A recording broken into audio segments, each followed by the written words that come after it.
Top boxing news. Okay, we'll start with this. It appears that Russian amateur standout Sofia Ochigava is set to return to action before this month is out, before this year is out, opposite the ring Tanzania's own Happy Daudi, veteran journeywoman, career journeywoman, Road warrior. set to go down Friday of this week, December 23rd, in Chelyabinsk, Russia, for the first time at the Pravda tournament. Girls will enter the ring. Silver medalist of the 2012 Olympic Games, two-time world champion Sofia Ochigava, with a professional record of 6 wins, no losses, and no draws with 2 knockouts, will hold her 7th duel in the professional boxing ring. Happy Daudi. Sofia Ochigava is from the same Olympic cycle as Katie Taylor, her then amateur rival. They had several meetings, and most of the time, Katie Taylor got the better end of those meetings. In the amateurs, they met several times, and Katie Taylor won most of those fights, the vast majority of them. But Sofia Ochigava was still an amateur standout, an Olympic silver medalist, and a blue-chip prospect upon turning pro in 2016. She actually debuted as a professional the same year as Katie and Clarissa Shields. But Sofia Ochigava, unlike Katie and Clarissa, Sofia's career has been mostly stop and start. She debuted in 2016. She had 2 fights that year, but she took a 3 or 4 year hiatus in the subsequent years that followed and didn't return to action until March of 2020. And as stated, her career has been mostly stop and start since then. She fought 2 times in 2016, 2 times in 2020, just once last year, and she's already fought once in February of this year. This will be her 2nd fight in the year of 2022. I vaguely recall hearing about nagging injuries that Sofia Ochigava had suffered, the wear and tear that fighters experience, and outlying factors like funding. Surely that has a role to play in all of this. Having a big promotional engine behind you really does go a long way, and to my knowledge, Sofia Ochigava, perhaps she doesn't have that, and that's why, at least a part of why, her career hasn't taken off. She isn't having the same success as a professional that she had as an amateur. Just 6 professional fights since 2016. 3 of the 6 were girls making their pro debut. I think the best fighter she fought was Yulia Kusenko. And at 35 years old, it's safe to say that she's not as far along in her career as her amateur rival, Katie Taylor or Clarissa Shields. She's from the same Olympic cycle that they are. She debuted as a professional the same year that they did. It's not so much her age, but her activity and the frequency of fights, the fact that her career really is so stop and start. I think about a fighter, a champion like Nina Hughes, who very recently procured the WBA bantamweight title at 40 years old. It's approximately 4 or 5 divisions south of the lightweight division where Sofia Ochigava campaigns down there at bantamweight. That's 118 pounds. A ray of light and a ray of hope for a fighter like Sofia, who's 35, that a fighter who's 40. 5 years older than Sofia Ochigava, with even less professional fights, even less rounds in the bank. She was able to become a champion ahead of what was the Jamie Mitchell fight. Jamie Mitchell, the then reigning and unbeaten WBA bantamweight champion. Nina Hughes only had 4 professional bouts, 4 professional contests going into that contest. So even though Sofia Ochigava, who's 5 years younger than Nina, even though she has a lot of lost time to make up for, she's hardly the oldest fighter or too old to make something happen. Fighters like Nina Hughes and Natasha Jonas, Nina's 40, whereas Natasha, she's coming up on 40. But Natasha, she is her division's Unified Ring Magazine and lineal champion. She's an amateur standout the same way that Sofia Ochigava is an amateur standout. That's enough reason to believe that if Sofia makes it past Happy Daudi, and I think she can, I think she will, and if she hits the ground running early next year, she's a more active fighter than she has been, perhaps she can wriggle her way into that world title scene, that world title picture, and make a bigger splash as a professional than she has so far, because she certainly has the background, the pedigree to do it. Lots of fighters that went on to be champions that ain't got the amateur background that Sofia has. And there are some amateurs that, while they had good amateur backgrounds, they didn't compete at the same level as amateurs that Sofia has. They didn't medal in the Olympics like she did. She is an Olympic silver medalist, and she's not too old at 35 years old to make something happen. What she has been is too inactive. Hopefully that changes beyond this fight. Hopefully that changes next year because I don't think this fighter is fighting to their potential. She's set to return to action later on this week on Friday in Chelyabinsk, Russia. And let's see what happens beyond this fight because I think she's going to win it. When she does, she can set her sights on bigger fish at or around these weights as there are bigger fish to fry.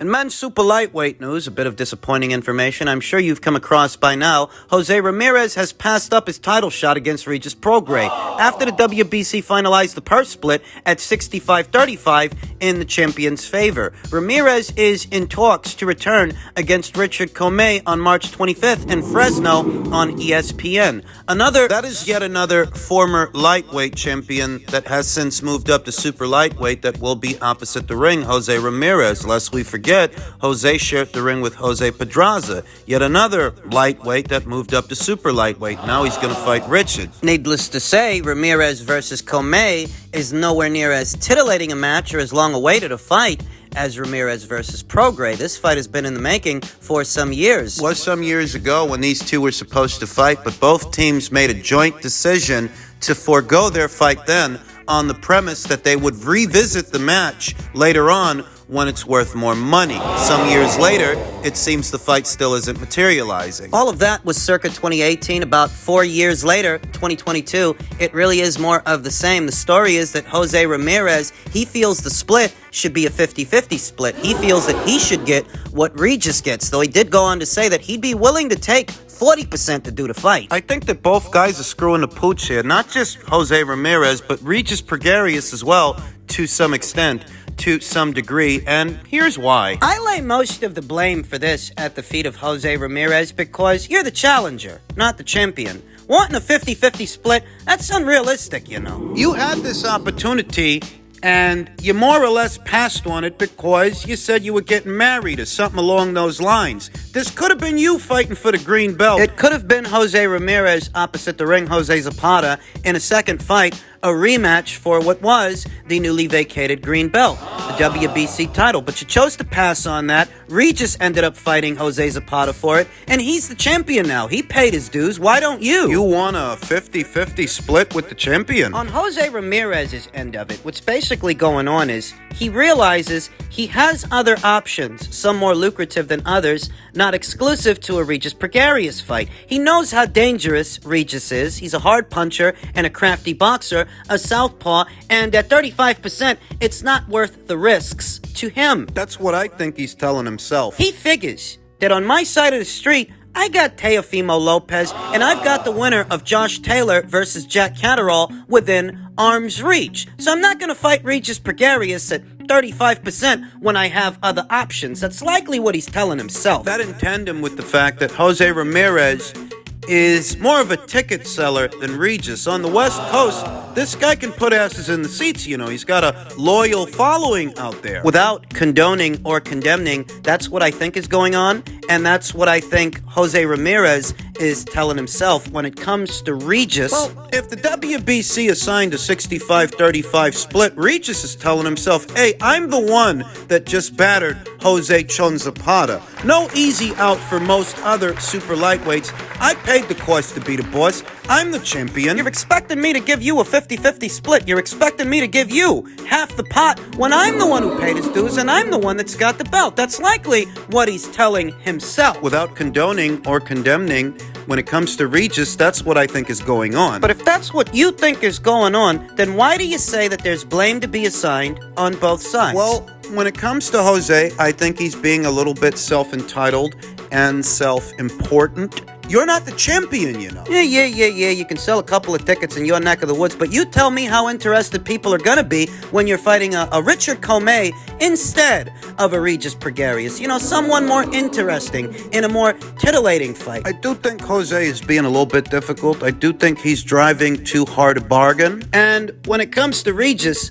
I think that Regis is being a bit too short-sighted. It's not just about getting Jose Ramirez in the ring and doing that fight. It's more about using Jose Ramirez as a segue to bigger fights, like a Teofimo Lopez fight, a Teofimo Lopez showdown. You know, that kid's been bumping his gums. He's had a lot to say about you. He's placing too much emphasis, I think, on what he stands to make from the Ramirez fight, when really the Ramirez fight is just a launch pad, a platform for bigger fights that you can have, like a Lopez fight, or perhaps a rematch with Josh Taylor. Josh loses to Jack. If Josh Taylor loses to Jack Catterall in their rematch early next year, you can fight that guy. Get yourself some of that Sky Sports money. They've got plenty of money to throw around. Based on how Jose Ramirez looked in his last fight opposite the ring Jose Pedraza, and the amount of time that he's already spent away from the ring, and when this fight would have presumably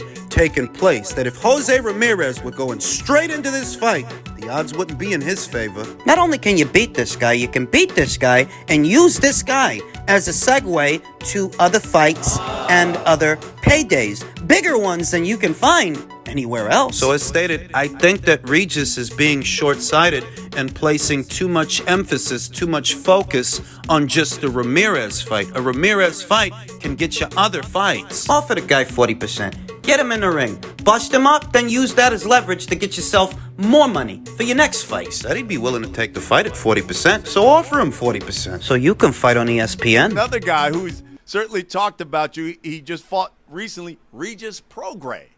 Do you think we'll see a Regis Prograis Adrian Broner fight? Man, he got something I want, so that's very most likely for you guys to see in 2023. So I'm gonna go out here and handle my business February 18th, and I'm definitely going for that title. As you all may already know, Adrian Broner entered into a multi-fight deal with the fledgling platform Black Prime that just broadcasted Terrence Crawford's fight with David Evanesian. And Broner's first fight on the banner under it is an Ivan Redkach fight. It's supposed to go down in Atlanta. I really don't know how much interest there's going to be for such a fight. In any event, it's going down, and Adrian Broner essentially means to tune up opposite the ring the Ukraine's own Ivan Redkach. Use him as a tune-up fight to move on to something bigger. Ivan Redkach would service as a common opponent between Adrian and Regis Prograis. Lest we forget, Regis shared the ring with Ivan Redkach on the Triller platform over a year ago. And don't forget that well over a year ago, Regis Prograis was in the market for an Adrian Broner fight over there on the PBC side of things, back when Adrian Broner was still over there. A lot has happened since then. He's not with the PBC anymore. Adrian wasn't receptive to that fight well over a year ago, that Regis Prograis fight. As a result of that, Regis changed his decorum, went elsewhere, jumped into bed with Probella. Some time passes, Adrian Broner changes his decorum, he jumps into bed with Black Prime. And you get the sense that what Adrian Broner told Brian Custer on the Last Stand podcast may be a foreshadowing of things to come. Adrian Bronier, who says, I'm not just one of the elite, I'm one of the greats of all time. You think we're in store for a Broner versus Prograis fight? On Black Prime, we might be. It seems that Regis and Jose Ramirez aren't getting anywhere. They're not going to be fighting. Broner's interested where he wasn't interested before. He's interested now. The multi-weight champion from Cincinnati, Ohio, isn't concerned that his inconsistencies in and out of the ring will have any bearing on how he is perceived in posterity. Broner will return to the sport after a nearly 2-year absence in February 18 against Ivan Redkach in the main event of a Black Prime promoted 10-round welterweight bout in Atlanta. I'm not just one of the elite, Broner told Brian Custer on the Last Stand podcast. I'm one of the greats of all times. When I'm done, I'll be in them books forever, man. I've done some things that not too many people have done in this sport, and I'm going to do more in this sport, so keep watching. Adrian Broner is a former 4-division champion, but he's not thought of as being a former 4-division champion the same way that, say, Chocolatito is thought of. He's more of a Leo Santa Cruz 4-division champion than a Roman Gonzalez 4-division champion. He seems to aspire to see himself crowned a champion again. It was a surprising move, in part because Broner had long been associated with influential power broker Al Heyman, the founder of PBC and his broadcast partner, Showtime. With a new benefactor backing his career, Broner hopes to get back to his former self with a win over Redkach. It's going to be very different because I've learned from my mistakes, Broner said. This time around that God gave me, It's time to change. They say you can't be looking for a change doing the same things. You've got to change things. That's what I'm doing this time around. He's already changed his decorum, but can he change his ways? Change his bad habits? Might be talking a good one, but until he's actually in the ring with Ivan Redkach and we get to get a look at this guy who's been out of action close to 2 years, we don't know how much has changed in Adrian and how much hasn't. His fight with Ivan, it's a welterweight contest, not a junior welterweight contest where Regis Prograis reigns as its newly crowned WBC champion. Adrian Broner is reported to have entered into a 3-fight deal with the people over there at Black Prime, and a fight with Regis would presumably be the second or third fight of that deal, since his first fight is going to be against Ivan. And now that news is broke, that Regis isn't going to be fighting Jose Ramirez, should we now expect to see Regis Prograis pop up on the Black Prime side of things? My honest opinion, neither Jose Ramirez or Regis Prograis wanted to fight each other all that bad. That's how we got here. They're both telling themselves, I have other, more lucrative options than you, and I ain't budging. And when it comes to Regis, he's telling himself, one of those options is a Broner fight. I've wanted a Broner fight for the longest time, and if I can make $2 or $3 million sharing the ring with him, why not? He's over the hill and often overweight. Cannon fodder for me. If he wants to challenge me for my title, and he says that he does, he's gonna have to kill himself to make 140 pounds. When's the last time